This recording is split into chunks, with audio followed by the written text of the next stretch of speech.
जय जय श्री चैतन्य जय नित्यानंद। जय जय श्री चैतन्य जय नित्यानंद। जय द्वैत चंद्र जय गौर भक्त वृंद। जय अद्वैत चंद्र जय गौर भक्त वृंद। तो हम लोग चैतन्य महाप्रभु के मुख से भगवान श्री कृष्ण के गुणों का वर्णन सुन रहे हैं। हम लोग 75 श्लोक तक पहुंच गए थे, आगे पढ़ते हैं।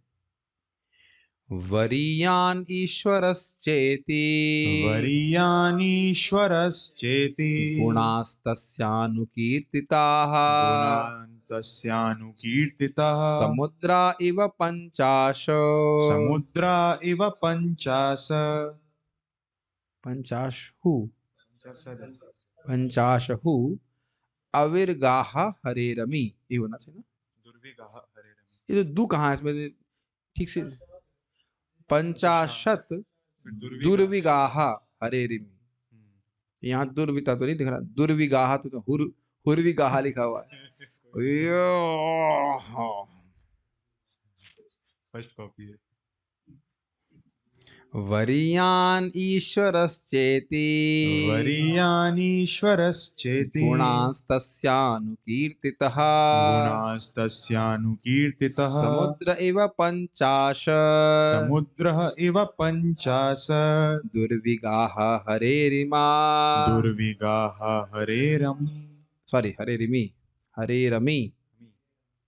वरीयानीश्वरश्चेति वरीयानीश्वरश्चेति गुणास्तस्यानुकीर्तितः गुणास्तस्यानुकीर्तितः समुद्रा इव पंचाश समुद्रः इव पंचाश दुर्विगाह हरेरमी। दुर्विगाः हरेरमी।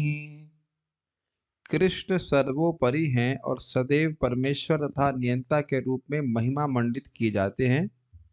इस तरह उपर्युक्त सारे दिव्य गुण उनमें पाए जाते हैं। पूर्ण पुरुषोत्तम भगवान के उपर्युक्त 50 गुण समुद्र के समान गंभीर हैं।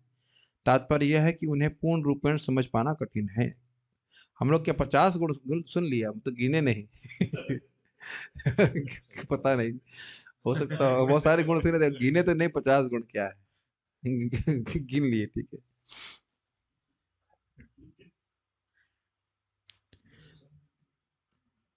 तो भाई वो यहाँ पे बात बोल रहे हैं कि भगवान के, देखिए अभी जितने गुण हम भगवान के सुनते आए हैं 50 गुण, मतलब अनंत गुण में से 50 गुण हमने सुने। और ये समझना होगा कि भगवान जितनी मात्रा में उन गुणों को धारण करते हैं वह है मात्रा क्या है, असीमित मात्रा। उसके उतना उसी के गुणों का कुछ प्रकाशन अन्यों में होगा। उदार अन्य लोग भी हो सकते हैं लेकिन भगवान के समान उदार कोई नहीं है। सुखी अन्य लोग भी हो सकते हैं लेकिन भगवान के समान सुखी नहीं है। बस ये समझ लेना चाहिए, ठीक है। तो इनके एक एक गुण को पूर्ण रूप में समझना कठिन है, असंभव है। मान के चलिए आगे पढ़ लेते हैं। जीवेश्वेते वसंतोपि जीवश्वेते वसंतोपि बिंदु बिंदुतया क्वचित् बिंदु बिंदुतया क्वचित् परिपूर्णतया भान्ति परिपूर्णतया भान्ति तत्रैव पुरुषोत्तमे। तत्रैव पुरुषोत्तमे। इजी है। जीवों में ये गुण कभी कभी सूक्ष्म मात्रा में प्रकट होते हैं किंतु पूर्ण पुरुषोत्तम भगवान में तो ये पूरी तरह से प्रकट होते हैं। देखिए, जीवेशु जीवों में एते एते ये गुण 50 गुणों के बारे में बोल रहे हैं, ध्यान दीजिएगा, सारे नहीं 50 गुण। भगवान के 64 गुणों में से मात्र 50 गुण बोलते हैं ना। कितना परसेंटेज हुआ, 74%, 75-74 बोलते हैं,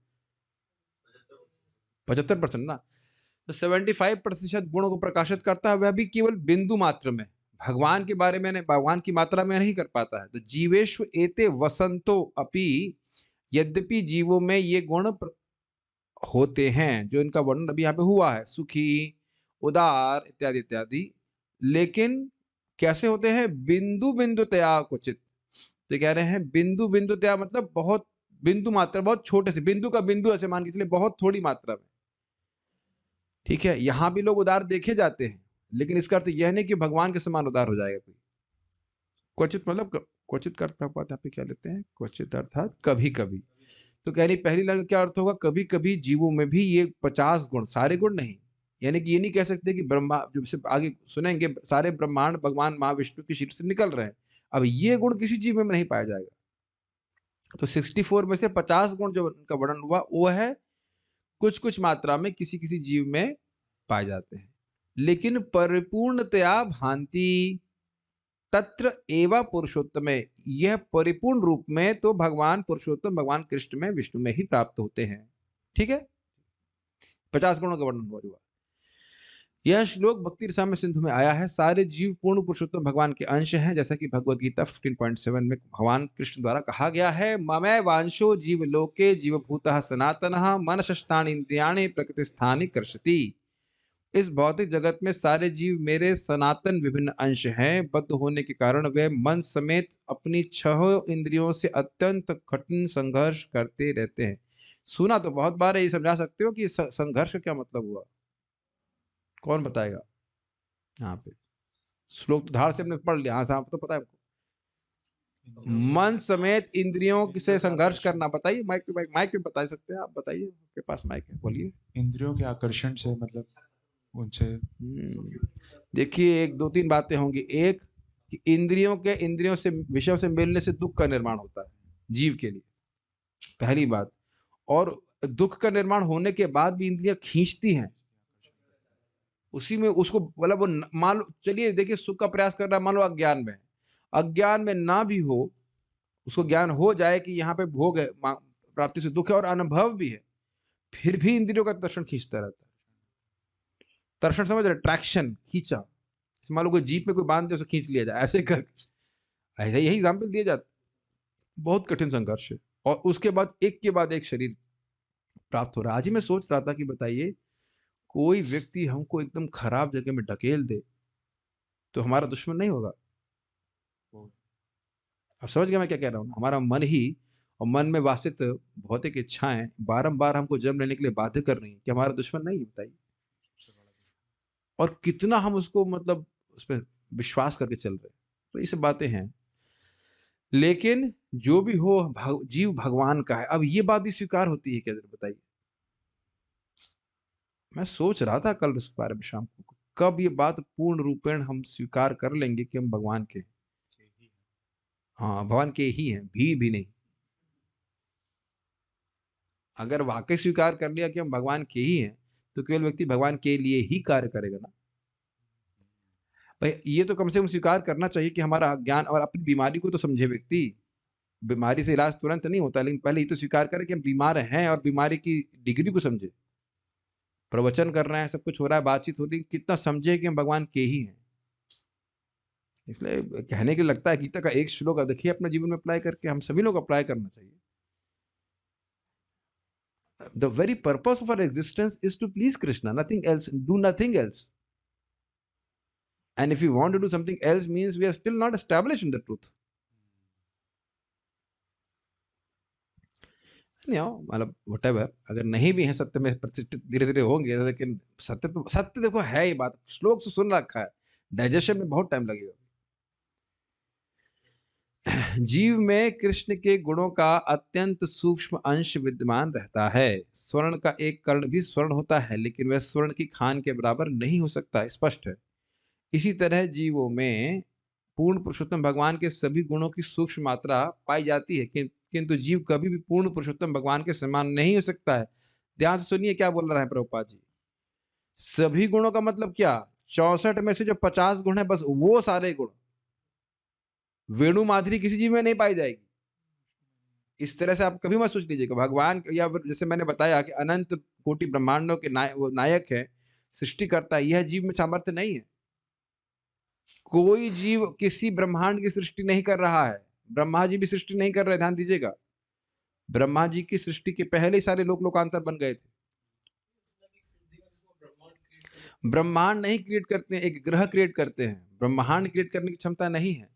कहीं कोई डिस्क्रिप्शन नहीं, आप कहीं शास्त्र में नहीं पढ़ेंगे कि किसी जीव ने ब्रह्मांड की सृष्टि कर दी। That is not possible. एक ग्रह सृष्टि करते हैं, वो तो विश्वामित्र जी किए थे, तो दिक्कत नहीं, लेकिन ब्रह्मांड सृष्टि करने की क्षमता नहीं दी ही नहीं गई किसी को।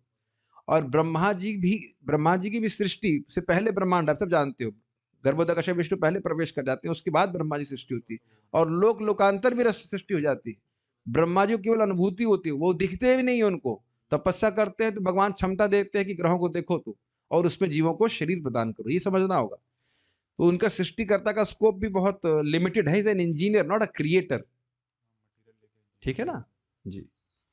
तो बहुत ध्यान से समझना होगा इन बातों को। इसलिए ईश्वर को परम पुरुष और जीवात्मा को जीव कहा गया है। ईश्वर समस्त जीवों में प्रधान है, क्योंकि वे अन्य सबकी आवश्यकताओं को पूर्ण करते हैं। एको बहुनाम यो विद्धाति कामान।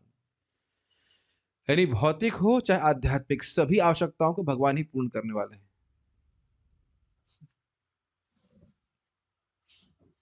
कितना अंतर है ना हम लोग। इसमें बहुत सारी बातें विचारनीय है कि व्यक्ति सहज रूप से उपकार मानता है माता पिता का, कि मैंने पाला है, पोसा है, जो कुछ भी है, इसलिए मैं उनके प्रति कुछ कर्तव्य भावना है। आज मैं सुबह भी सोच रहा था कि भगवान किस प्रकार से हमको पालन कर रहे हैं, और ये आप इसको नकार भी तो नहीं सकते। आंखों के सामने देखो ना, हवा कौन दे रहा है बताइए? माता पिता तो नहीं दे रहे।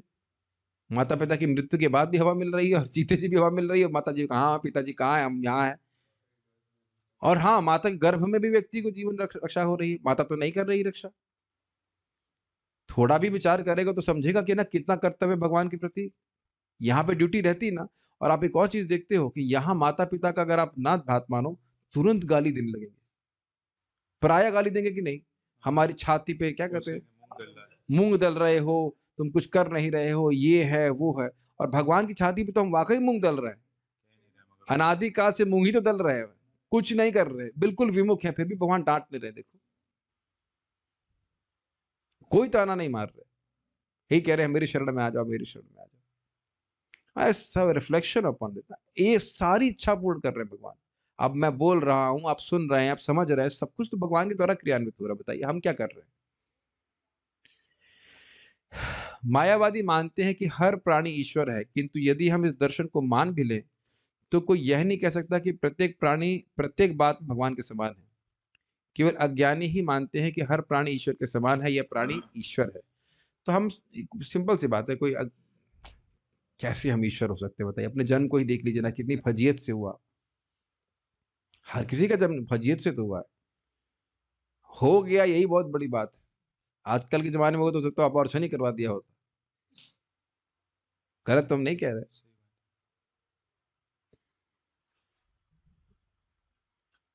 बहुत अच्छा उदाहरण महाराज बोल रहे थे इस संबंध में कि एक व्यक्ति अगर मर जाए तो उस जगत के सारे लोग मिल करके उसको भी जिंदा नहीं कर सकते, है ना?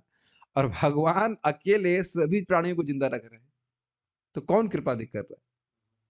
सोचने वाली बात है। एटलीस्ट देखिए, मैं सब बताऊं, जो बुद्धिमान व्यक्ति वो इस प्रकार से सो कॉल्ड माता पिता के चक्कर में नहीं पड़ेगा कि हम इनकी वजह से हम भक्ति ना करें या कुछ ना करें। मैं किसी व्यक्ति विशेष पे नहीं बोल रहा हूँ, लेकिन आप कहें कि ये किड़किड़ चिड़चिड़ करे, तो भाई तू करता रहा, चिड़चिड़ करके मर भी जा, लेकिन हम भक्ति करना नहीं लगेंगे। क्या करोगे? मैं तो प्रैक्टिकल से, तो आज मैं मर जाऊंगा तो कौन रोक ले, बताओ? कोई रोक पा रहा है? कितने लोग हम देख रहे हैं ना, यंग लोग मर जाते हैं। थोड़ा उपकार भगवान को समझना चाहिए। एनीवेज, वक्त बता रहे थे, समाज के लोग सुनेंगे तो आप कभी भक्ति नहीं कर पाएंगे। भक्ति नहीं, कुछ भी नहीं कर पाएंगे। कुछ भी करेंगे तो लोग दोष देखने लग जाएंगे।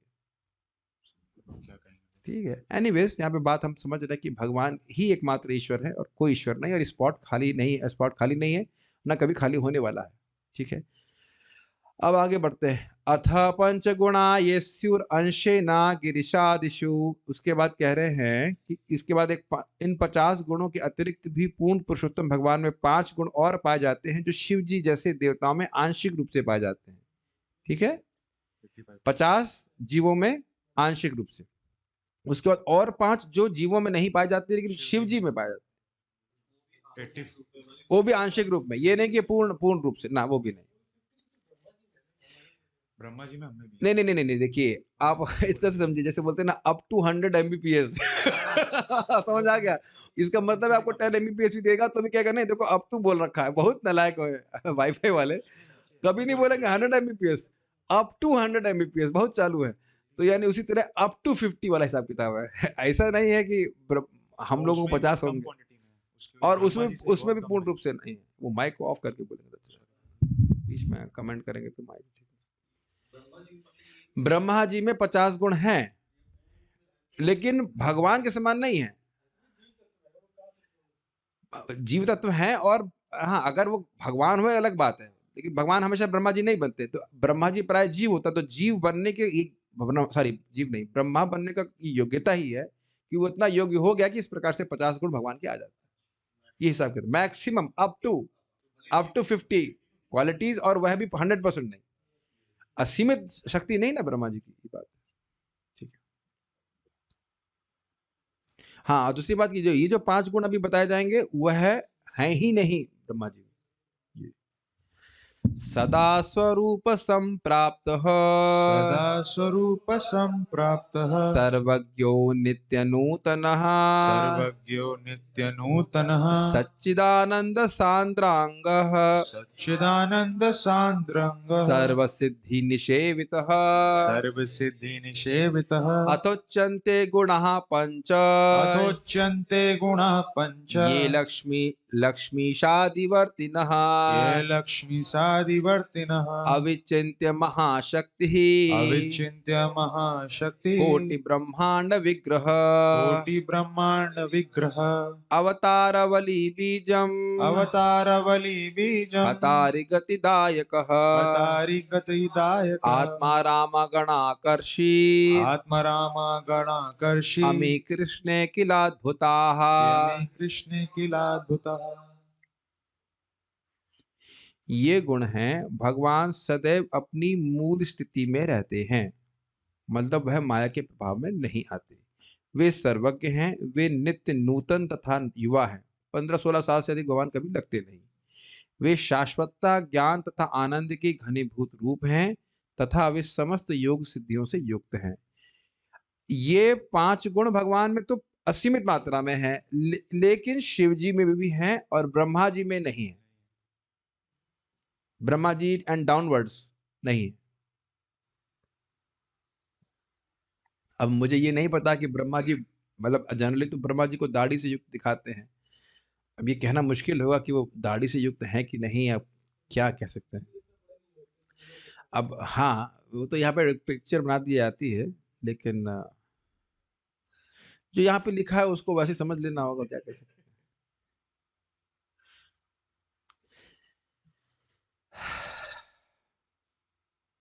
भाई ये 5 गुण भगवान में पूर्ण रूप से पाए जाते हैं और शिव जी में भी पाए जाते हैं। शिव जी को भी कोई बुढ़ा होते हुए नहीं देखते हैं, लेकिन ब्रह्मा जी में समझ में नहीं, ब्रह्मा जी भी बूढ़े होते तो नहीं है, लेकिन क्यों ऐसा बोल रहे हैं।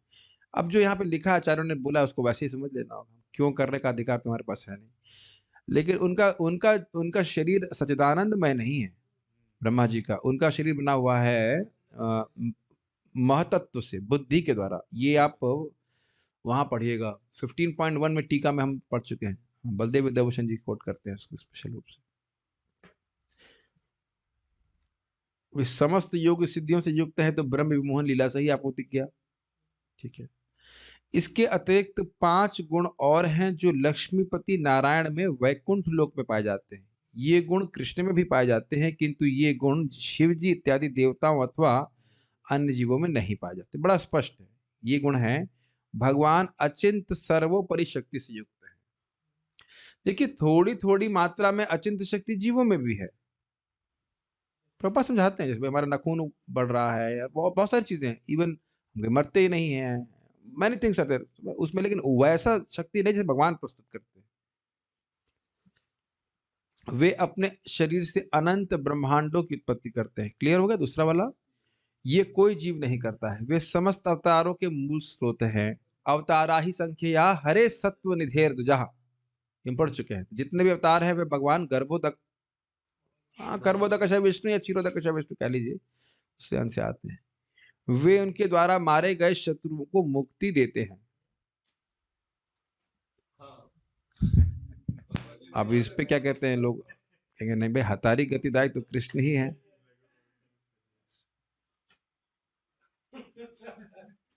तो इसका रेजोल्यूशन है, इसको लघु भागवतामृत में वर्णन किया गया है कि देखिए, जब भगवान विष्णु मारते हैं तो उसको उच्चतर गति प्राप्त होती है, लेकिन वह मुक्त नहीं होता है। और जब भगवान कृष्ण मारते हैं तो उसको मुक्ति प्राप्त होती है। अब आप कहोगे कि ऐसा होता क्यों है। भगवान अपनी ही इच्छा से अन्य विष्णु स्वरूपों में पूर्ण कृपा को प्रस्तुत नहीं करते। ऐसा नहीं है कि भगवान उसको मुक्त कर नहीं सकते, थोड़ा अंतर समझिएगा। लेकिन अपनी ही इच्छा से भगवान अपने अन्य विष्णु स्वरूपों में अपनी पूर्ण कृपा को प्रस्तुत नहीं करते। कुछ समझ में आ रहा है हमारे भक्तों को? हतारी गतिदायक मतलब जिसका उसको मारते हैं उसको गति प्रदान करते हैं। तो इसको लघु भावामृत में इस प्रकार से समझाया गया है कि भगवान विष्णु के जो स्वरूप हैं, जैसे कि आप देखिए हिरण्यकश्यप को भगवान विष्णु ने मारा, तो उसको वो और उच्चतर गति प्राप्त हुई। क्या बन गया उसका? वो शिशुपाल बना था। तो भगवान के समकक्ष ही हो गया ना एक प्रकार से। ऐसा सॉरी रावण बना था, रावण बना था। और उसके बाद रावण को भगवान ने मारा, तो वो कंस नहीं बना था। शिशुपाल और दंतवक्र ये थे ना, कुंभकर्ण और रावण, ये बन गए थे। तो ये बात वहां पे इस प्रकार से एक्सप्लेन की गई है। हाँ, माइक पे पूछिए, पूछने के लिए माइक। जैसे कह रहे हैं मुक्ति प्रदाता सर्वेशाम विष्णु एव न संशय, तो हाँ, अब प्रश्न ये आता है, मुक्ति प्रदाता विष्णु क्या है? विष्णु विष्णु मुक्ति प्रदाता सर्वेशाम, हाँ, मुक्ति प्रदाता सर्वेशाम विष्णु एव न संशय। मुक्ति प्रदान करने वाले विष्णु है, इसमें कोई संशय नहीं करना चाहिए। देखिए, जब कोई व्यक्ति भगवान विष्णु की उपासना करता है, तो भगवान उसे मुक्त कर देते हैं, उसमें कोई कठिनाई नहीं है। लेकिन अगर ये भाव है कि वह इंसान है और इस प्रकार से सतता करता है, उनके प्रति भगवत बुद्धि नहीं है, तो भगवान जब मारते हैं तो उसे उच्चतर गति प्राप्त होती है। ये बात उच्चतर, ये बड़ा स्पष्ट है, उच्चतर, ये नहीं कि वह मुक्त कर देंगे।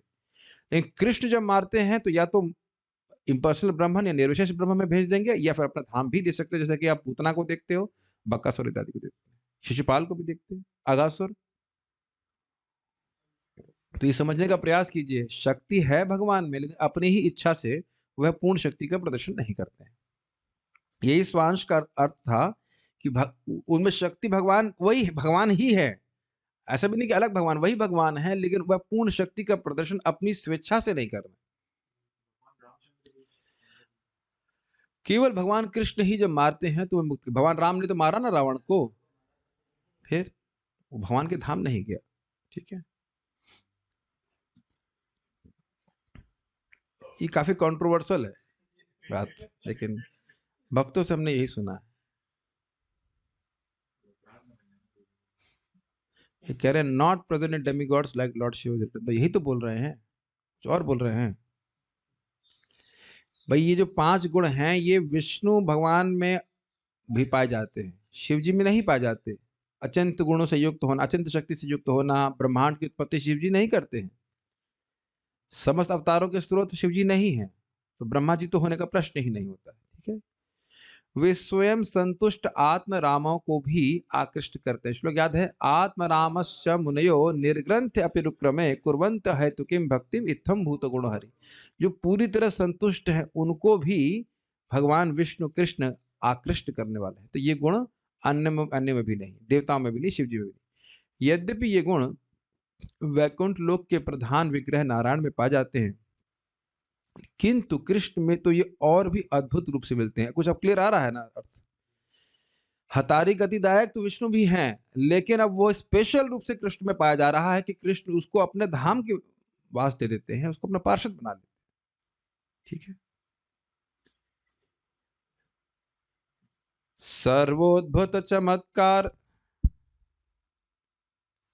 सर्वोद्भुत चमत्कार, सर्वोद्भुत चमत्कार, लीला कल्लोल वारिधि, लीला कल्लोल वारिधि, अतुल्य मधुर प्रेमा, अतुल्य मधुर प्रेमा, मंडिता प्रिय मंडल, मंडिता प्रिय मंडल, त्रिजगन्मानसाकर्षी, त्रिजगन्नामनसाकर्षि, मुरली कलकूजित, मुरली कलकूजितः, असमानोर्ध्वरूपश्री, असमानुरुध्वरूपश्री, विस्मिता विस्मापितः चराचरः।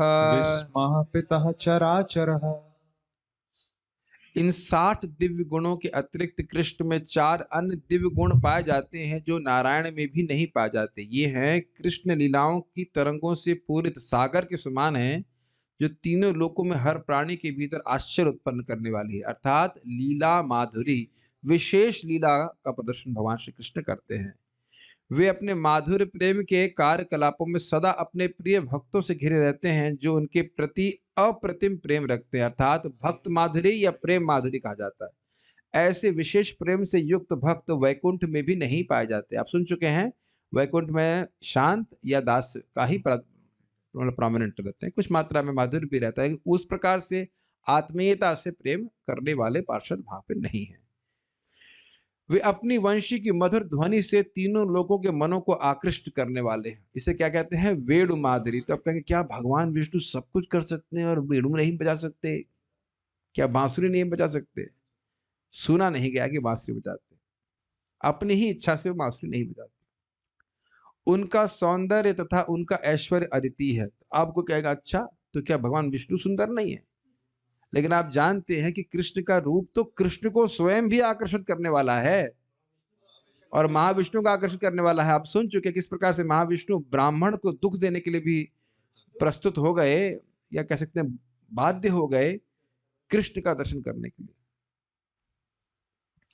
ठीक है, हमारे न्यू डिवोटीज, आप लोगों को new devotees means in this life, आप लोगों को याद हो ही रहा होगा भक्त माधुरी, प्रेम माधुरी कह लीजिए, लीला, ऐसे शुरू करते हैं, लीला माधुरी, प्रेम माधुरी या भक्त माधुरी, वेणु माधुरी और रूप माधुरी। ये भगवान श्री कृष्ण के चार विशेष गुण हैं जो भगवान कृष्ण बोला ना मैं, वो भगवान विष्णु में भी नहीं पाए जाते। इसका अर्थ यह नहीं कि भगवान विष्णु सुंदर नहीं है, लेकिन विशेष मधुरता से युक्त कृष्ण की रूप है।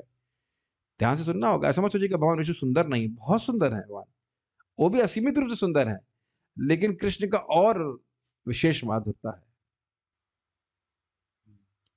सब लोग चुप क्यों हैं? क्योंकि आप लोग म्यूटेड हैं। ठीक है, ठीक है, समझ गया एकदम से। और जहां तक देखिए वैकुंठ के भक्त हैं तो वह भी सब प्रेमी हैं, प्रेम करते हैं भगवान विष्णु से, लेकिन उसमें ऐश्वर्य भाव है तो प्रेम संकुचित हो जाता है। हम तो कई बार इस बात को वर्णन कर चुके हैं, वहां की राग मार्ग के जो भक्त हैं उनको संकोच नहीं होता और संकोच ढीला होता जाता है, और बल्कि अब माधुर्य भाव में तो संकोच रहता ही नहीं है। दास में कुछ संकोच है, गोलोक में भी कुछ संकोच है, साख्य में वो और कम है। दास भाव का भक्त भगवान के कंधे पे नहीं चढ़ेगा, लेकिन साख्य भाव का चढ़ जाएगा, और वात्सल में तो डांट भी लगाएगा उसको, और माधुर्य में और संकोच को। जैसे जैसे आत्मीयता बढ़ती जाती है, जैसे जैसे संकोच कम हो रहा है और आत्मीय सेवा होती है और अधिक प्रेम बढ़ता है, तो और अधिक कृष्ण का भी आदान प्रदान होता है। तो आप समझ पा रहे हैं, विशेष प्रेम माधुरी या भक्त माधुरी एक ही बात है। विशेष प्रेम से युक्त भक्त का मधुरता है गोलोक में। यस, सबको समझ में आ रहा है? गुड, आगे बढ़ते। ना तो कोई उनके समान है और ना उनसे बढ़कर है। इस तरह तीनों लोकों में भगवान सारे चर एवं अचर जीवों को चमत्कृत करते हैं। वे इतने सुंदर, चर अचर मतलब होता है, चर मतलब चलने वाले, अचर मतलब नहीं चलने वाले। जैसे पेड़ भी कृष्ण से आकर्षित हो जाते हैं, पत्थर भी कृष्ण से आकर्षित हो जाते हैं, बल्कि कहा जाता है कि चर अचर हो जाते हैं और अचर चर हो जाते हैं। यमुना जी चलने वाली है कि नहीं? तो कृष्ण की वेणु माधुरी सुनती तो वो स्तंभित हो जाती है। और पत्थर चर है कि नहीं? अचर है तो पत्थर जो है पिघलने लग जाता है। तो ये स्थिति है। कब भक्त बनेंगे, कब कुछ कुछ सुनाई पड़ेगा? कुछ सुनाई नहीं दे रहा, अभी तो अलार्म ही सुनाई पड़ता है, वो भी सुनाई नहीं पड़ता कभी कभी जितना। क्या तो स्थिति होगी, आनंद आ जाएगा एक बार को, ऐसा प्रेम मिल जाए तो। बड़ी मेहनत कराएंगे, मुझे पता है भगवान बहुत मेहनत कराते हैं। वे इतने सुंदर हैं कि वे कृष्ण कहलाते हैं। इसका क्या मतलब हुआ? कृष्ण मतलब सर्व आकर्षक, तो अपने सौंदर्य से, अपनी वेणु माधुर्य से सभी से कृष्ण आकर्षित करने वाले। तात्पर्य, कम बुद्धि वाले मायावादी दार्शनिक इस विषय को यह कहकर छोड़ देते हैं कि कृष्ण का अर्थ काला होता है। वाह बड़ी अच्छी डेफिनेशन। कृष्ण के गुणों को ना जानने के कारण ये नास्तिक मूढ़ उन्हें पूर्ण पुरुषोत्तम भगवान के रूप में स्वीकार नहीं करते। तो आप समझ ही सकते हैं।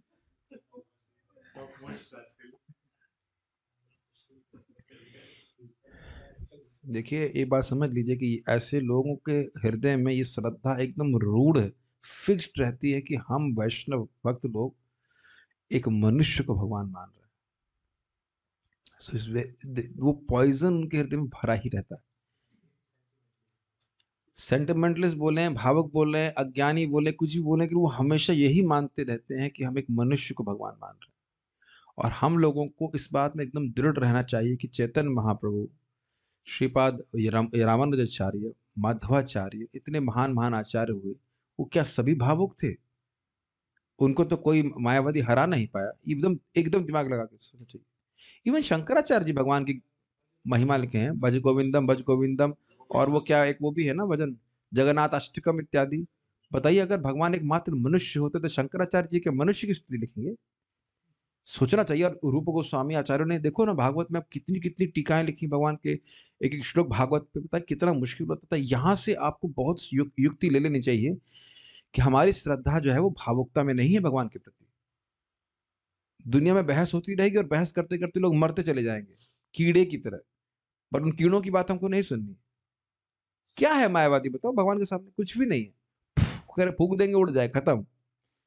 तो ऐसे मूर्खों की बात हमको नहीं सुननी चाहिए। मैं इसलिए बोल रहा हूँ भारत में बहुत प्रिवलेंट है भगवान पे इस प्रकार से आक्षेप करना कि वे तो एक महामानव थे, महामानव थे, महामनुष्य थे, ऐसे करके मनुष्य मानना ये सबसे बड़ा अपराध भगवान के प्रति है। सब कुछ भगवान सहन कर लेते, ये नहीं सहन करते। महाप्रभु स्वयं बोल रहे हैं कि मेरा इतना सुंदर अंग है, श्रीअंग है, और इसको ये कह रहा है कि है ही नहीं, इसको मैंने कोड़ दिया है, समझ नहीं पा रहा है। प्रकाशानंद सरस्वती कुमार, ये अपराध भगवान के प्रति कभी नहीं करना चाहिए। इसीलिए देखिए बारंबार प्रभुपाद उस बात को हैमर कर रहा है। यद्यपि महापुरुषों, आचार्यों तथा ऋषियों ने भगवान को स्वीकार करते हुए उनका वर्णन किया है, किंतु मायावादी लोग फिर भी उनकी प्रशंसा नहीं करते। यही बात आपको मैं समझा रहा था। दुर्भाग्यवश आज के मानव समाज की स्थिति इतनी दयनीय है कि लोग अपने जीवन की दैनिक आवश्यकताओं को भी पूरा नहीं कर पाते, फिर भी वे इन मायावादिक दार्शनिकों द्वारा मोहित होकर सही रास्ते से भटक रहे हैं। ये कुछ बात लिंक नहीं हो रही ना? इसका लिंक है। मायावादी दार्शनिक क्या कह रहा है कि आप भगवान हो, और भगवान को 2 वक्त की रोटी जोड़ने में बहुत मेहनत पड़ रही है। आप समझ में आ गया? ये प्रभुपाद जी बोल रहे हैं। मैंने पहले भी बोल चुका हूँ, पुस्तक में देखा, हम तो कुछ पढ़े नहीं कभी, लेकिन एक झलक देखी, एक पेज व्यक्ति ने मुझे दिखाया, मेरे मित्र, तब तो वो डिवोटी है। देखो उसको पढ़कर कितना कॉन्फिडेंस आ रहा है। क्या लिखा है उसमें? उसमें लिखा हुआ है, भागवत की शब्द को घुमा दिया है। भागवत में कपिल देव जी बोलते हैं कि मद भयात वातु वातोयम, मेरे भय से हवा बह रही है। सूर्य तपति मद भात, मेरे ही भय से सूर्य तप रहा है। अब मेरे को इन्होंने अपने पे अप्लाई कर लिया कि तुमसे ही सूर्य तप रहा है, तुमसे ही वायु चल रही है, तुमसे ही चंद्रमा उदित हो रहा है। मैंने कहा मैं तो सुबह उठने मतलब सूर्य उगने के बाद ही उठ रहा हूँ, मुझसे तो सूर्य पूछ नहीं रहा है, तो मेरे से कैसे बताइए होगा? हमें तो समझ ही नहीं ये कैसे हो सकता है, ऐसा तो कुछ हो नहीं रहा है। मतलब पढ़ा मैंने लेकिन समझ में नहीं आया। लेकिन कितने मूर्ख होंगे जो इस प्रकार से उसको पढ़ पढ़ करके बन रहे होंगे। नहीं, करोड़ों करोड़ों चेले हैं ऐसे लोगों के, नाम समझ ही नहीं, पिता के पीछे चल रहे हैं, बापू के पीछे। ऐसे ऐसे मूर्ख हैं। पिताजी भी नरक में, और लोभी गुरु और पापी चेला दोनों नरक में ठेला ठेला। महाराज का अच्छा स्टेटमेंट ये सब है। तो समझ रहे हैं, खुद सोचना चाहिए भाई हमको। अब यहाँ पे कितने सारे भक्त हैं, नौकरी करनी पड़ रही कि नहीं? कहो कि भैया ईश्वर तो नौकरी क्यों करनी पड़ रही है, स्वतंत्र रहना चाहिए। भगवान किसकी नौकरी कर रहे थे बताइए? सभी को नौकरी दे रहे हैं। हाँ सही बात। कोई भी any sane man will not accept that he is god. कभी नहीं एक पागल व्यक्ति मानेगा कि मैं भगवान हूं। हर परिस्थिति में तो हम नियंत्रित हैं। बताइए, नींद आ रही तो कहेंगे हम नहीं सोएंगे। कब तक नहीं सोओगे? कब तक नहीं सोओगे बताओ? पागल हो जाएगा। 3-4 दिन आप नहीं सोए, पागल हो जाएंगे, लिटरली कुछ नहीं कर पाएंगे। 3-4 दिन बहुत हो गया। मैंने सुना है कि पॉलिटिशियंस को पिटाई नहीं करते, खाली सोने नहीं देते। जब जेल में पकड़ लेंगे सोने नहीं देंगे, तो बाद में वो ब्रेक डाउन हो जाता है। कहते ठीक है आप जो बोल रहे हैं हम बोलने के लिए तैयार है, हमें सोने दीजिए। केवल नहीं सोने दिया जाए, आपको लग रहा है केवल नहीं सोने दिया जाए तो व्यक्ति पागल हो जाएगा, सब कुछ डिस्टर्ब हो जाएगी उसकी इंटेलिजेंस। वो भी 1-2 दिन ही में देखना हालत खराब हो जाती है। तो क्या हम कंट्रोल में है बताइए? प्रश्न है कि क्या जो अभी भगवान, हाँ ध्यान नहीं दिया आपने, ये जो 4 गुण हैं यह है भगवान कृष्ण में है, और भगवान नारायण में 5 गुण जिससे पहले बताए वो हैं। ब्रह्मांड उनसे आते हैं। अच्छा वो आपने पूछ लिया, मुझे लग रहा है समझ में नहीं आया कुछ लोगों को। पुराना फल देख लीजिए। अचिंत्य शक्ति से युक्त होना, शरीर से अनंत ब्रह्मांडों की उत्पत्ति करना, अवतारों के मूल स्रोत होना, शत्रुओं को मारना, शत्रु को मार के मुक्ति देना, और स्वयं आत्म रामांस को भी आकृष्ट करना, ये भगवान विष्णु में है। कृष्ण में तो है ही, भगवान विष्णु में भी है, लेकिन ये जो 4 गुण हैं यह है भगवान विष्णु में नहीं पाए जाते हैं। कहाँ गया? भगवत गीता के अनुसार केवल, और ये समझ लीजिए, हाँ एक और बात है, सही रास्ते से भटक रहे हैं, इसका मतलब क्या है, जिसने ये मान लिया कि मैं भगवान हूं वो कभी सिद्धि प्राप्त नहीं कर सकता। प्रमाण ब्रह्मा जी बोल रहे हैं कि आपके चरणों का अनादरता युष्मदांग्रह, चरणों का अनादर करेगा कि मैं तो भगवान हूँ, भगवान की शरण में क्यों जाऊंगा, तो उसी अपराध के कारण नीचे गिरेगा। पतंति नादृत युष्मात पदांग्रह। तो जिसने ये मान लिया कि मैं भगवान का दास हूं, भगवान की सेवा करूंगा, वो सिद्ध होके ही रहेगा। और जिसने सोचा कि मैं भगवान हूं नहीं, बन जाऊंगा, वो गिर के ही रहेगा, वो कभी सिद्ध नहीं हो सकता। भगवत गीता के अनुसार केवल कृष्ण को समझना, ये मैं अपने मन से नहीं बोल रहा हूं, गीता का श्लोक देख लीजिएगा, मुघाशः मुग कर्माणो मुग ज्ञान विचेतसः राक्षसी मासुरीम चैव प्रकृतिम मोहिनीम श्रितः। जो भगवान को मनुष्य मान रहा है उसको सिद्धि कभी प्राप्त नहीं हो सकती, भगवान के शब्द है। भगवत गीता के अनुसार केवल कृष्ण को समझने से ही मनुष्य जन्म मृत्यु के चक्र से छूट सकता है। त्यक्त्वा देहं पुनर्जन्म नैति मामेति सुवर्जुनः। और समझ लीजिए, जो भगवान को नहीं समझा वो कभी नहीं छूटेगा, जो भगवान को नहीं समझा वो कभी नहीं छूटेगा। दुर्भाग्यवश कृष्ण भावना का यह महान विज्ञान कृष्ण विरोधी इन मायावादी दार्शनिकों के कारण अवरुद्ध हो गया है। अंट संट बोलते हैं। जो लोग इस कृष्ण भावनामृत आंदोलन का प्रचार कर रहे हैं, उन्हें भक्ति रसामृत सिंधु में दिए गए कथनों से कृष्ण को समझने का प्रयास करना चाहिए। स्पष्ट है, आचार्यों का अनुगमन करते हुए भगवान को समझना है, इन लोगों की बात सुन करके नहीं। ठीक है। लीला प्रेमणा प्रियधिक्यम माधुर्यम वेणुरूपयोः।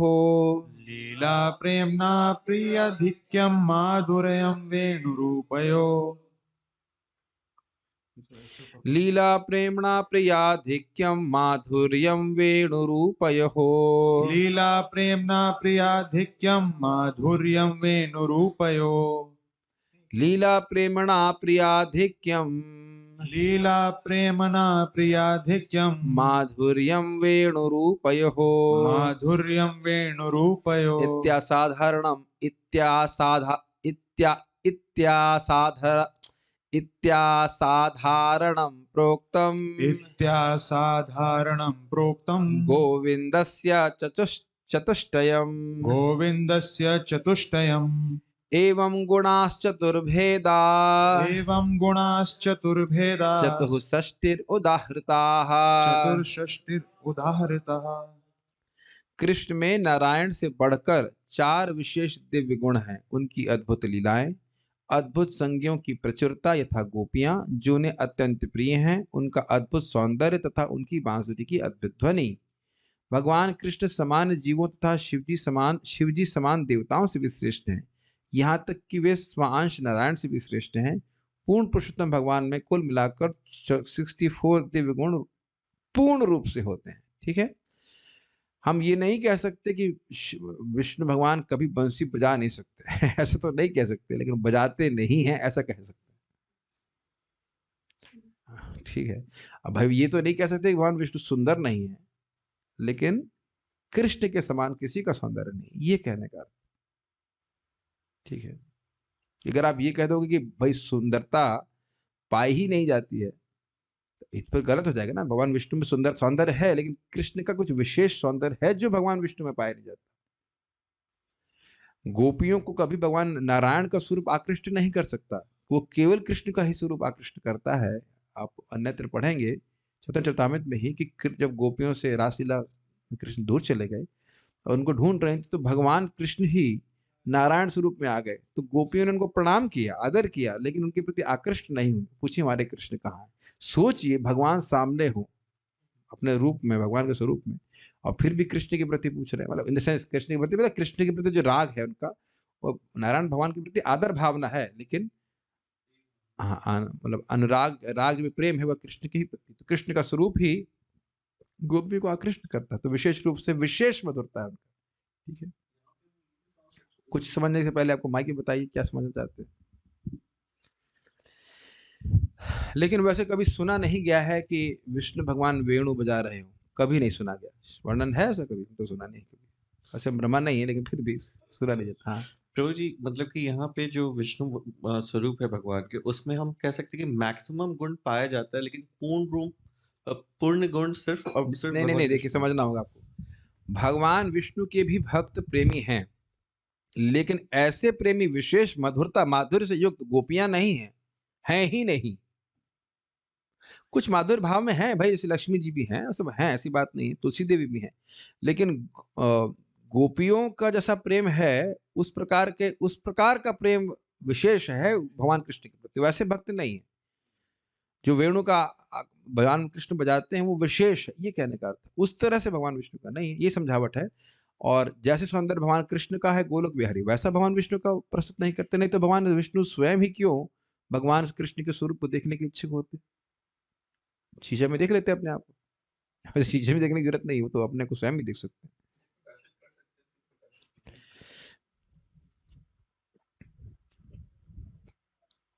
देखिए, भगवान विष्णु और कृष्ण में सिद्धांतता कोई भेद नहीं देखना चाहिए तत्व की दृष्टि, लेकिन रसोत्कृष्टता है। तो रस किस वजह से हो रहा है? रस तो यही ना, वेणु माधुरी, लीला माधुरी, प्रेम माधुरी और रूप माधुरी। ठीक है, नहीं, गुण पाए ही नहीं जाते। वैकुंठ में भगवान कभी अपना गोलोक वाला गुण प्रस्तुत ही नहीं कर सकते हैं, वही भगवान। क्योंकि जब गोप कुमार जाते हैं भगवान विष्णु के सामने, विष्णु भगवान भी मतलब भाई एकदम उसमें टलमल हो जाते हैं कि भाई साख्य भाव में है, तो उनको भी वैसा ही आदान प्रदान करने की इच्छा होती है, वैसा रूप प्रस्तुति नहीं कर सकते, कभी किया ही नहीं भगवान ने वैकुंठ में। हाँ, तो इसी से रहता है। अनंत गुण श्री राधिकार पंचिश प्रधान, अनंत गुण श्री राधिकारा पंचेश प्रधान, जेई गुणेर्वश होय कृष्ण भगवान। जय गुणेरवश कृष्ण भगवान। श्रीमती राधा रानी के अनंत गुण हैं, जिसमें 25 प्रधान है। 25 है ना, 25 प्रधान है, जिन गुणों के वश में श्री कृष्ण भगवान वश में हो जाते हैं। इधर 64 गुण और इधर 25 गुण, और 25 गुण ही धराशायी कर देता है कृष्ण। श्रीमती राधा रानी की जय। अथ वृंदावनेश्वर्यः वृंदावनेश्वर्यः कीर्तयन्ते प्रवरा गुणाः, कीर्तयन्ते प्रवरा गुणा, मधुरेयं नवव्याश्च मधुरेयं नवव्याश्च नववयाश्च चलापांगोज्ज्वलस्मिता, चलापांगोज्ज्वलस्मितः, चारु सौभाग्य रेखाढ्या, चारु सौभाग्य रेखाढ्य, गंधोन्मादित माधवा, गंधोन्मादित माधवा, संगीत प्रसराभिज्ञा, संगीत प्रसराभिज्ञा, रम्यवान नर्म पंडिता, रम्यवान नर्म पंडितः, विनीता करुणा पूर्णा, विनीता करुणा पूर्णा, विदग्धा पाटवान्विता, विदग्धा पाटवान्वितः, लज्जाशीला सुमर्यादा, लज्जाशीला सुमर्यादा, धैर्य गांभीर्यशालिनी, धैर्य गांभीर्यशालिनी, सुविलास महाभावा, सुविलास महाभावा, परमोत्कर्ष तर्षणी। प्रेम परम उत्कर्ष दर्शनी। तो आप अगर आपके यहाँ कोई लड़की जन्म लेती हैं तो उनका नाम इनमें से कहीं से लग सकते हैं। विनीता, विनीता श्रीमती राधा रानी का गुण है। करुणापूर्णा, विदग्धा, पाटवान्विता तो पता नहीं रख पाएंगे कि नहीं, लेकिन संगीता, संगीता कर सकते हैं, संगीता। परसराभिज्ञा, ये तो लंबा हो जाएगा। शालिनी रख सकते हैं, देखिए धैर्य गांभीर्य शालिनी गुण है, इत्यादि इत्यादि। सुविलासः इत्यादि। परमोत्कर्ष तर्षणी तो बहुत लंबा हो जाएगा, रख सकते हैं।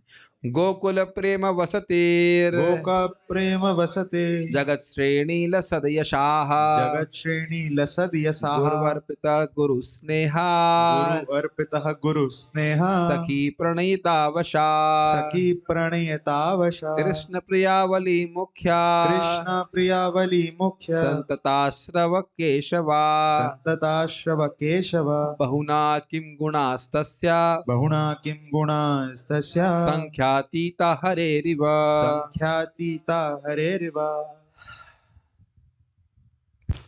श्रीमती राधा रानी के 25 दिव्य गुण इस प्रकार हैं। वे अत्यंत मधुरा हैं, स्वीट हैं, वे नित्य नव यौवना हैं, उनकी आंखें चंचल हैं, वे उज्जवल हंसी हंसती हैं, उनकी रेखाएं सुंदर तथा शुभ हैं, वे कृष्ण को अपनी शारीरिक सुगंध से सुखी बनाती हैं। वे गायन में निपुणा हैं, उनकी वाणी मोहक है। वे परिहास करने तथा मधुर बोलने में पटु हैं। वे अत्यंत विनीता हैं। वे करुणा से पूर्ण हैं। वे चतुरा हैं। वे अपने कार्य करने में पटु हैं। वे लज्जाशीला हैं। वे सदैव आदर देने वाली हैं। वे सदैव शांत हैं। वे सदा गंभीर रहने वाली हैं। वे जीवन का आनंद उठाने में पटु हैं।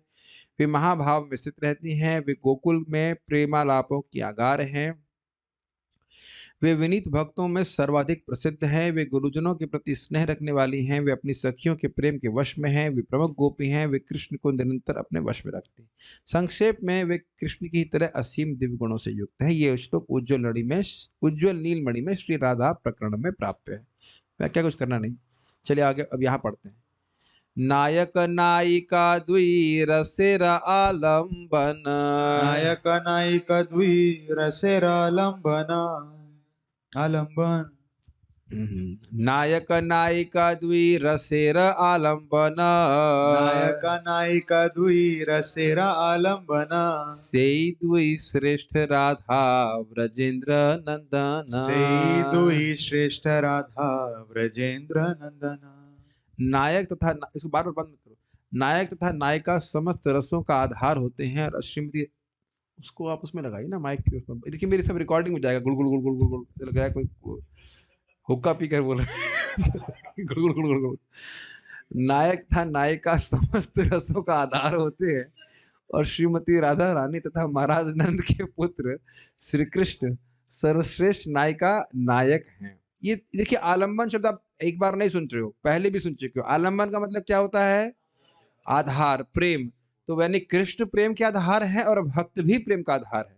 तो यहाँ बोल रहे हैं कि श्रीमती राधा रानी और कृष्ण नायक और नायिका दोनों प्रेम के आलम्बन है। अर्थात नायिका के हृदय में प्रेम होता है और नायक के हृदय में भी प्रेम होता है। तो उसमें सर्वश्रेष्ठ हैं श्री राधा कृष्ण, ये बोल रहे हैं। ओके, इजी है। ए मत दास्य दास सख्य सखा गण। मत दास्य दास सख्य सखा गण। वात्सल्ये माता पिता आश्रय आलम्बन। वात्सल्य माता पिता आश्रय आलम्बन। एकदम समझ में आ रहा है। जिस तरह भगवान कृष्ण तथा श्रीमती राधा रानी माधुर्य प्रेम के आलम्बन तथा आश्रय हैं, उसी तरह दास रस में महाराज नंद के पुत्र आलम्बन तथा चित्रक, रक्तक तथा पत्रक जैसे दास आश्रय। एकदम समझ में आ रहा है, कोई कठिनाई नहीं है। आलम्बन मतलब आश्रय। कहाँ वो प्रेम रहता है, टिकता है, कहाँ दिख रहा है? भक्त के हृदय में, भगवान के हृदय में। इसी प्रकार दिव्य सख रस में कृष्ण आलम्बन है और श्रीदामा, सुदामा तथा सुबल जैसे मित्र आश्रय हैं। दिव्य वात्सल्य रस में कृष्ण आलम्बन है और माता यशोदा तथा महाराज नंद आश्रय हैं। हमारे जूम के डिवोटीज को कोई कठिनाई समझने में आलम्बन क्या है? Is it clear? ओके। चित्रक, रक्तक ये दास्य रस में भक्त हैं गोलोक में। शांत रस लिखा है क्या?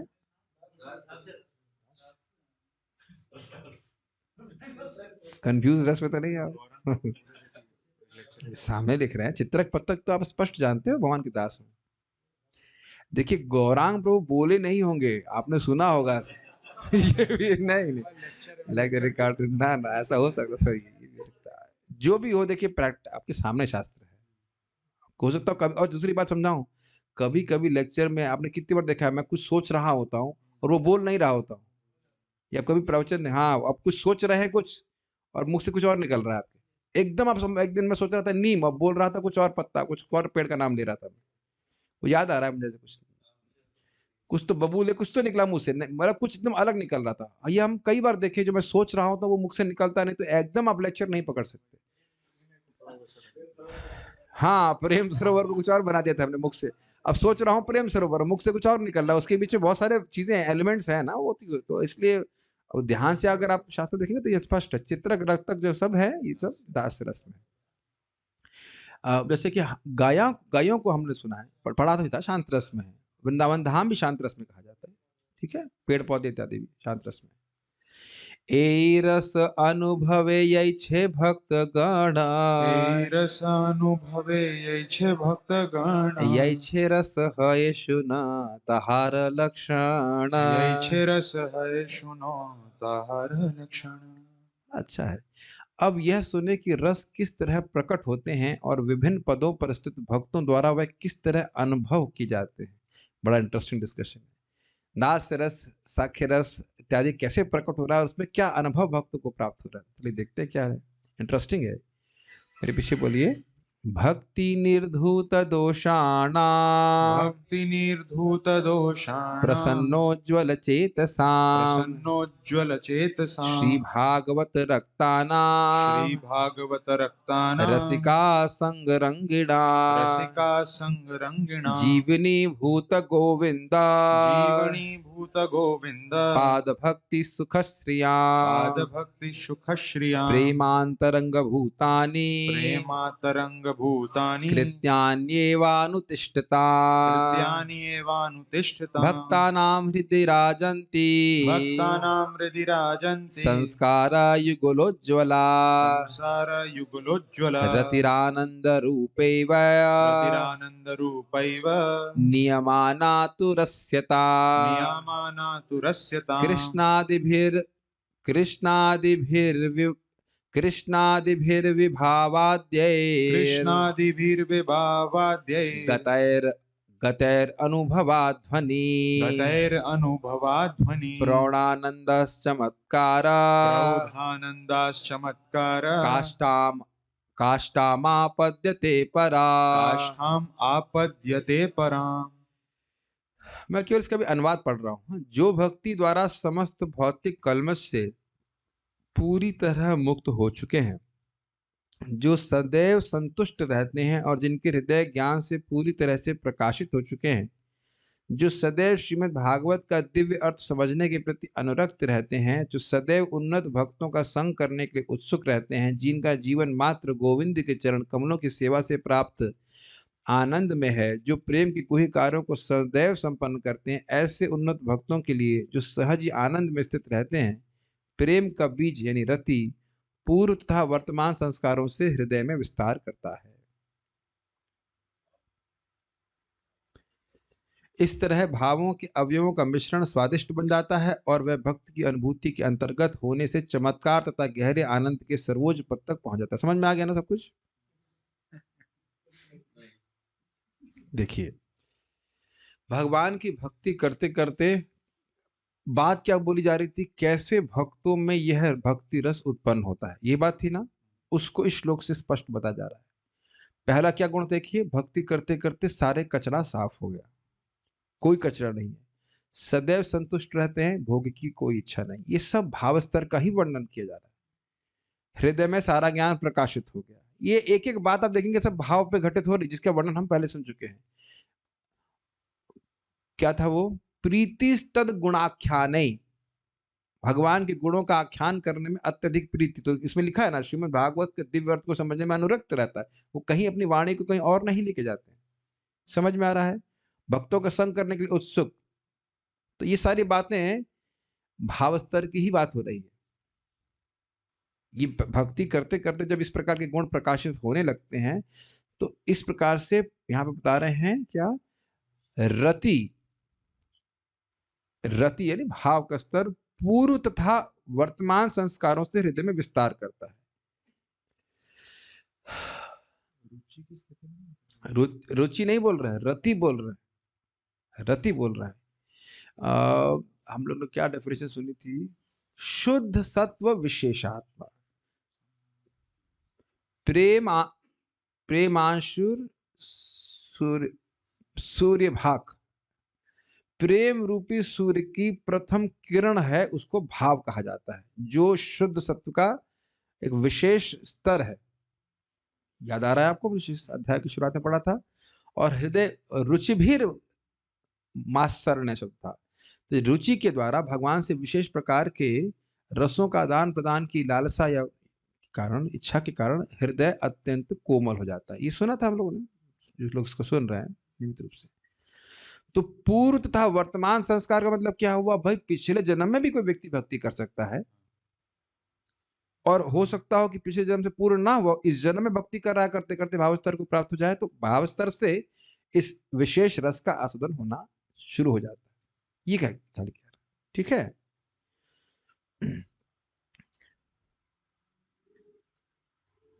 और उसके बाद वो कह रहे हैं कि एक विशेष प्रकार के चमत्कारिक और गहरे आनंद की अनुभूति भक्त को कराता है। ये तो हम सुन चुके हैं अन्यत्र भी कि सांद्रानंद विशेषात्मा, भाव भक्ति पे ही व्यक्ति को विशेष आनंद की अनुभूति होने लगती है। तो कब रस प्रकट होता है? मुख्य रूप से जब व्यक्ति भाव स्तर पे पहुंच जाए, ये बात बोल रहा है। ए रस आस्वाद नाही अभक्तेर गणे, रस स्वादन नहीं अभक्तिर गणे, कृष्ण भक्त गण करे रस आस्वादने। कृष्ण भक्त गण करे रसास्वादने। इस रस का आस्वादन अभक्त गण नहीं कर सकते। भक्ति रस का, इस रस का आस्वादन तो कृष्ण के भक्त ही करते हैं। यद्यपि कृष्ण सामने भी हो तो भी जो भक्त नहीं है वह भगवान के सौंदर्य माधुर्य का अनुभव नहीं कर पाएगा। जैसे कोई व्यक्ति को क्या कहते हैं, पीलिया का रोग है, तो एकदम लड्डू सब कुछ मिठाई सब सामने है, जूस बना के भी दे दिया जाए गन्ने का, फिर भी उसको कड़वा लगेगा। समझ में आ गया? भक्ति के द्वारा जितना भगवान से प्रेम बढ़ा है उतनी मात्रा में भगवान का सौंदर्य भी प्रकट होता है। सौंदर्य के माधुर्य का प्रकाशन हृदय में होता है। Make sense? इजी है। आलंबन लोग नहीं समझ पा रहे हैं। भाई सिंपल सी बात है, अगर आप इस जगत में कहते हैं कि मैं आपसे प्रेम करता हूं, कोई किसी की प्रेयसी है, फॉर एग्जाम्पल माधुर्य की बात करें तो कोई किसी की प्रेयसी और क्या बोलेंगे, प्रेमी है, प्रियतम है, तो कहेगा मैं तुमसे प्रेम करता हूं, तो क्या बोलेगी? करते रहो। ये भी बोलेगी ना कि हाँ मैं भी तुमसे प्रेम करती हूँ। प्रेम तो दोनों तरफ से होना चाहिए ना। तो दोनों जगह प्रेम सिचुएटेड होगा तभी तो आकर्षण रहेगा ना। एक तरफा तो होगा नहीं। एक तरफा प्रेम को तो आप कुछ कह नहीं सकते। ये क्या मतलब हुआ? एक तरफ से प्रेम हो रहा है, दूसरी तरफ नहीं हो रहा है। अगर मान लो एक तरफ से आकर्षण है भी तो रस का आदान प्रदान नहीं हो पाएगा। दोनों तरफ से प्रेम होगा तब रस का आदान प्रदान होता है। तो आलंबन का मतलब है आश्रय, आगार, सहारा। तो भगवान कृष्ण के हृदय में अपने भक्तों के प्रति प्रेम है और भक्त के हृदय में भी भगवान के प्रति प्रेम है। इसलिए जो हृदय है उसका, उसको प्रेम का आलंबन, इस सपोर्ट कहा जाता है। जैसे हमारा आलंबन है, ये मैं जहां बैठा हूं, ये सीट मेरा आलंबन है, बस सहारा लेके बैठा हूं। आलंबन का अर्थ होता है सहारा, सपोर्ट। कहां टिकेगा व्यक्ति, तो ये बात बोल। तो बिना भक्ति के भक्तगण ही इसका आस्वादन कर सकते हैं। अच्छी बात है कि अब लोग आ रहे हैं जब क्लास समाप्त होने का समय है।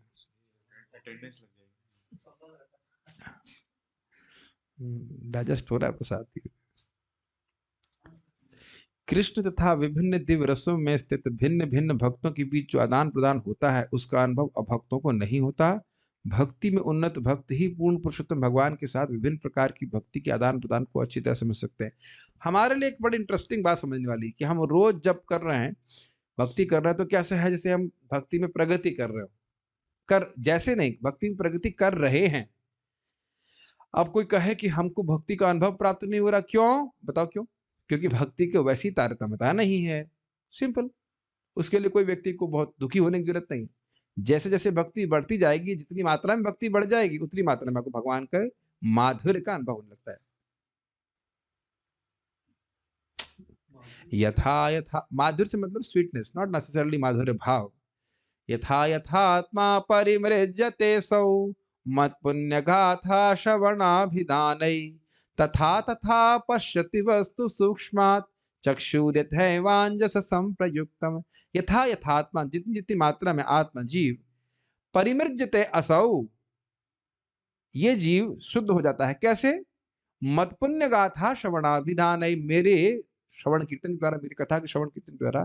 तथा तथा पश्यति वस्तु सूक्ष्मात्, वह मेरे वस्तु मतलब भगवान श्री कृष्ण, उनकी सूक्ष्मता को, उनके मधुरता को वह अनुभव कर पाता है। चक्षुर यथैवांजस संप्रयुक्तम, जिस प्रकार से अंजन का प्रयोग करके आंखें जितनी मात्रा में ठीक होती हैं उसको देखने में समर्थ हो पाती। क्लियर है? इसको पढ़ के थोड़ा फिर रुकेंगे। सर्वथैवा दुहुरोयम, सर्वथैवा दुरूहोयम भक्तैर्भगवतः रसः, भक्तैर्भगवत रसः, तत्पादाम्बुजा सर्वस्वैर्, तत्पादाम्बुजा सर्वस्वैर्, भक्तिरेवानुरस्यते। भक्तैरेवानुरस्यते। तो जो बंगला में प्यार बोली उसी को संस्कृत में समझा रहे हैं। सर्वथैव दुरूहो अयम अभक्तेर भगवत रसः, जो अभक्त हैं उनके लिए भगवत रस तो दुरूह है, समझ में नहीं आएगा। तत्पदाम्बुज सर्वस्वैर भक्त है। जिन्होंने भगवान श्री कृष्ण के चरण कमलों में पूर्ण रूप से अपना सर्वस्व समर्पित कर दिया, उन भक्तों के द्वारा ही भक्तेर एव अनुरस्यते, उनके द्वारा ही ये निरंतर आस्वादित है रस। कृष्ण का जो भी माधुर्य इत्यादि है वह तो भगवान के भक्तों के द्वारा ही समझने वाला है। भक्त तथा भगवान के बीच जिस दिव्य रस का आदान प्रदान किया जाता है उसे अभक्त लोग नहीं समझ सकते हैं। इन्हें समझना सभी तरह से अत्यंत कठिन है, किंतु जिसने भगवान कृष्ण के चरण कमलों में सर्वस्व अर्पित कर दिया है वह इन दिव्य रसों को आस्वादन कर सकता है। तो आप बताइए क्या दिक्कत है? कितनी मात्रा में शरण रही है, कितनी मात्रा में सर्वस्व हमने अर्पित किया, ये हम प्रश्न स्वयं से करें, किसी को दूसरे को उत्तर देने की जरूरत नहीं। कितनी मात्रा में भगवान के सर्वस्व अर्पण किया है उतनी मात्रा में भगवान का भक्ति का सुख हमको अनुभव होगा। यह श्लोक भक्ति साम्य सिंधु में पाया जाता है। मन तो नहीं कर रहा है रुकने का, लेकिन इजी है श्लोक, बहुत इजी है। संक्षेप कहिलु ऐ प्रयोजन विवरण, संक्षेप कहिलु ई प्रयोजन विवरण, पंचम पुरुषार्थ ऐ कृष्ण प्रेम धन। पंचम पुरुषार्थ ए कृष्ण प्रेम धन। संक्षेप में मैंने प्रयोजन तत्व का विवरण किया, पंचम पुरुषार्थ यही कृष्ण प्रेम धन है। इजी है। अब देखो मेरे संग गाते गाते बोलोगे तो नहीं लगेगा क्लास हो रही है ना, मेरे संग गाते रहिए। पूर्वे प्रयागे आमी रसे रविचारे, पूर्वे प्रयागे आमी रसे रविचारे, तुम्हार भाई रूपे कैलु शक्ति संचारे। तुम्हार भाई रूपे कैलू शक्ति संचारे। इससे पहले प्रयागराज में मतलब इलाहाबाद, प्रयागराज में आमी रसेर विचार, मैंने रस पे विचार किया था। तुम्हार भाई रूपे, तो रूप गोस्वामी तुम्हारे जो भाई हैं उनको उनमें शक्ति संचार किया था, समझने के लिए इसको पढ़ लेते हैं। इसके पूर्व मैं तुम्हारे भाई रूप गोस्वामी को इन रसों को समझने की शक्ति प्रदान कर चुका हूं। प्रयाग में दशाश्वमेध घाट पर उसे शिक्षा देते हुए मैंने ऐसा किया है। ठीक है। तुमिह करिह भक्ति शास्त्रेर प्रचार, तुमिह करिह भक्ति शास्त्रेर प्रचार, मथुराय लुप्त तीर्थेर करिह उद्धार। मथुराय लुप्त और तीर्थेर दीजिए, करिह उद्धार। तुम सनातन गोस्वामी को कह रहे हैं कि तुम भक्ति के शास्त्र का प्रचार करो, मथुरा के लुप्त तीर्थों का उद्धार करो। वृंदावने कृष्ण सेवा वैष्णवाचार, वृंदावने कृष्ण सेवा वैष्णव आचार, भक्ति स्मृति शास्त्र करी करिह प्रचार। भक्ति स्मृति शास्त्र करिह प्रचार। वृंदावन में कृष्ण की सेवा और वैष्णव का कैसे आचरण होना चाहिए उसके बारे में भक्ति स्मृति शास्त्र करी करिह प्रचार। भक्ति स्मृति शास्त्र, कर्मकांड शास्त्र नहीं, भक्ति के शास्त्र आप करो और अन्य शास्त्रों से निचोड़ करके इस प्रकार से विचार करो। वृंदावन में भगवान कृष्ण तथा राधा रानी की सेवा स्थापित करना, भक्ति शास्त्रों का भी संकलन करना और वृंदावन से भक्ति संप्रदाय का प्रचार करना। तो वृंदावन से भी प्रीचिंग हो सकती है। कुछ लोग कहते हैं वृंदावन से प्रीचिंग नहीं हो सकती है, यहाँ तो आप स्पष्ट देख रहे हैं। उस समय तो सनातन गोस्वामी जी बस ऑनलाइन होता तो कहना ही क्या हो जाता है, लेकिन ठीक है, ये हम पढ़ लेते क्या क्या आज्ञा प्राप्त हुई। सनातन गोस्वामी को आदेश हुआ कि भक्ति शास्त्रों का प्रचार करें और भक्ति के सिद्धांतों की स्थापना करें। दूसरा, वृंदावन तथा राधा कुंड जैसे लुप्त तीर्थों की पुनः स्थापना करें। मंदिर पूजा की वृंदावन शैली की स्थापना करें और मंदिरों में अर्चा विग्रह की स्थापना करें। श्री सनातन गोस्वामी ने मदन मोहन मंदिर की तथा रूप गोस्वामी ने गोविंद जी मंदिर की स्थापना करी। तो इससे एक बात स्पष्ट बारंबार अपने दिमाग में घुसाना चाहिए कि भाई टाइम वेस्ट करने के लिए नहीं किया। भगवान का विग्रह भगवान से अभिन्न है, इस धारणा से या इस सिद्धांत को स्वीकार करके पूजा स्थापना की गई थी। तथा वैष्णव आचरण की व्याख्या करें, जैसा कि श्री सनातन गोस्वामी ने हरि भक्ति विलास में किया है। आप जानते ही, जैसे कि हम लोग दीप दान करते हैं, क्या महत्व है, प्रसाद का क्या महत्व है, आपको याद है, हम पढ़ा चुके हैं। ये सब कहाँ से हरि भक्ति विलास में समझते हैं। गोस्वामी को वैष्णव संप्रदाय की स्थापना करने की शक्ति प्रदान की गई। इस संबंध में श्रीनिवास आचार्य ने अपने षट गोस्वामिक अष्टक में कहा गया है, बहुत अच्छा है, मेरे संग गाइए।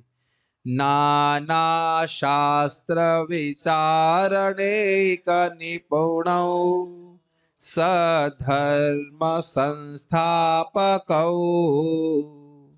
लोकानां हितकारिणौ त्रिभुवने मान्यौ शरण्याकरौ राधा कृष्ण पदारविंद भजना नंदे नमत्तालिकौ वंदे रूप सनातनौ रघुयुगौ श्रीजीव गोपालकौ। मैं 6 गोस्वामियों को अर्थात श्री सनातन गोस्वामी, श्री रूप गोस्वामी, श्री रघुनाथ भट्ट गोस्वामी, श्री रघुनाथ दास गोस्वामी, श्री जीव गोस्वामी तथा श्री गोपाल भट्ट गोस्वामी की सादर वंदना करता हूं, जो समस्त मानवों के लाभार्थ शाश्वत धार्मिक सिद्धांतों की स्थापना करने के उद्देश्य से समस्त शास्त्रों का विश्लेषणात्मक अध्ययन करने में अत्यंत निपुण है। ये समझ में नहीं आया हो तो समझा रहा हूं सिंपल शब्दों में। इस सारे शास्त्रों का अध्ययन करके भक्ति को स्थापित किया कंक्लूसिव रूप से इन षट गोस्वामियों ने। तो प्रभुपाद जी कहते हैं केवल यही देखिए स्पष्ट लिखा है, केवल कीर्तन ही नहीं करते थे, अपितु शास्त्र का अध्ययन और उसका प्रचार करना ताकि भक्ति को स्थापित किया जा सके। जब तक हम कोई भी व्यक्ति प्रचुर मात्रा में शास्त्र का श्रवण नहीं करेगा, उसका कन्विक्शन नहीं रहेगा भक्ति की तपस्या को संपादित करने में। ठीक है, और कई बार आप पढ़ेंगे ये फायदा है, वो फायदा है, वो फायदा, तो फायदा सुनकर के भक्ति करते। इस प्रकार वे तीनों लोकों में सम्मानित हैं और शरण में जाने योग्य हैं, शरण्य हैं, क्योंकि वे गोपी भाव में निमग्न रहते हैं और राधा तथा कृष्ण की दिव्य प्रेम भक्ति करने में लगे रहते हैं। यह कृष्ण भावनामृत आंदोलन 6 गोस्वामियों की विशिष्टता श्रील सनातन गोस्वामी तथा श्रील रूप गोस्वामी की परंपरा को आगे बढ़ाने वाला है। इस कृष्ण भावनामृत आंदोलन के निष्ठावान अनुयायियों को वृंदावन संप्रदाय यानी भगवान की भक्ति में सेवा का सारे विश्व में प्रचार करने के अपने महान दायित्व को समझना चाहिए। अब तो वृंदावन में हमारा एक सुंदर मंदिर है। अच्छा, अतः गंभीर जिज्ञासुओं को इसका लाभ उठाना चाहिए। मैं आशान्वित हूं कि हमारे अनुयायियों में से कोई न कोई अनुयायी इस दायित्व ग्रहण करके लोगों को कृष्ण भावनामृत की शिक्षा देकर मानवता की सर्वश्रेष्ठ सेवा कर सकता है। बहुत सुंदर बात, देखिए प्रपात क्या लिख रहे हैं, इसीलिए हम इस तात्पर्य को पढ़ रहे हैं, बहुत अच्छा तात्पर्य है। क्या प्रभुपाद जी चाहते हैं ये बिल्कुल स्पष्ट है।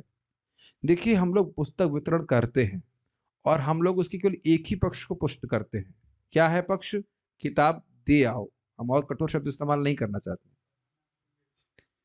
और कुछ नहीं कहना चाहते हैं, लेकिन ये बता दीजिए कि क्या जितने भी सब्जेक्ट आपने आज तक पढ़े हैं ऐसे ही पढ़ा दिया गया आपको कि बस किताब दे दी कि कॉन्सेप्ट ऑफ फिजिक्स खरीद लिया आपने, सब पढ़ लिया आपने? आप मान लो खोल भी लिया आपने, लेकिन आप अच्छा ये बहुत अच्छी बात उन्होंने बोली। आपने देखा होगा कि हम चौथी पांचवी में भी किताब पहले से खरीद लेते थे।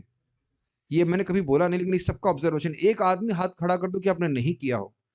गर्मी की छुट्टी रहती थी और पता रहता था और सोचते थे कि हाँ हम कुछ पहले से पढ़ लेंगे। इन लोगों की, उन लोग को चेहरे देख लेते हैं भाई, यहाँ भी सब पढ़ूस हैं कि नहीं। हाँ, एक व्यक्ति हाथ खड़ा करते कि आप कुछ पहले से खुद पढ़ते थे। बहुत मुश्किल है, कभी नहीं पढ़ते थे।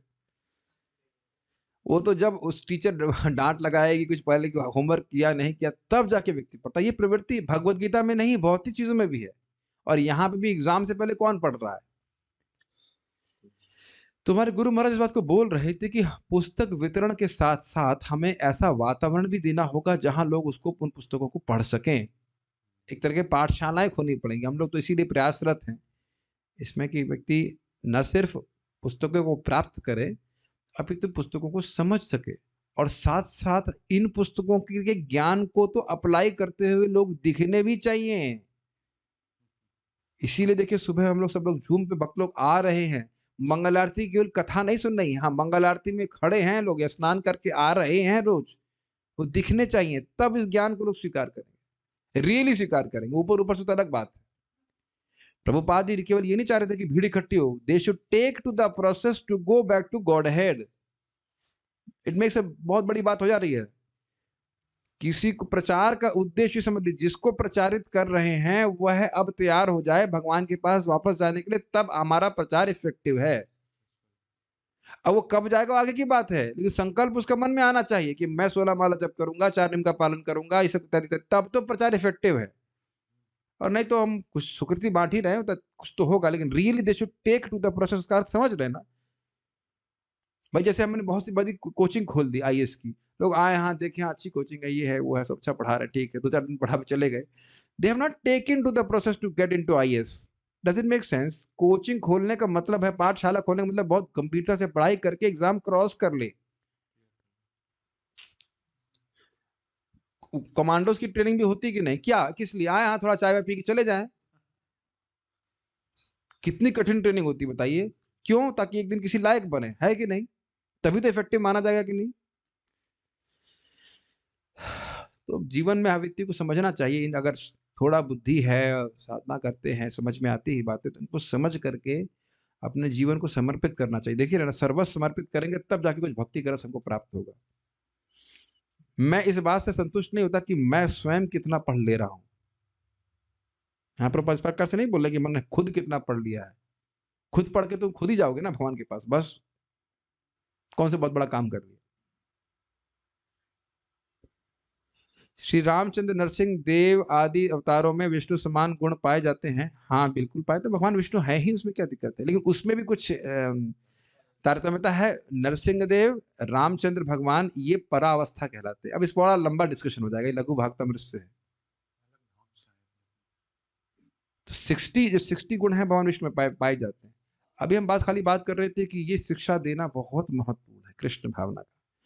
तो अपने जीवन में कुछ इसको भी रखिए प्रायोरिटी में, हम स्वयं समझें और दूसरों को समझा सकें। आगे का डिस्कशन में देखता हूँ, एक मिनट। बड़ा सुंदर सुंदर बातें हैं, चलो उसको कल कर लेंगे, आप लोग थक गए होंगे। उसमें प्रभुपाद तात्पर्य भी बता रहे हैं, तो इसलिए उसको भी तात्पर्य सही थी, बड़ी जल्दीबाजी नहीं करेंगे, should stop here. Shri Chaitanya Charitamrita की जय, श्रील प्रभुपाद की जय, ताई गौर प्रेमानंदे।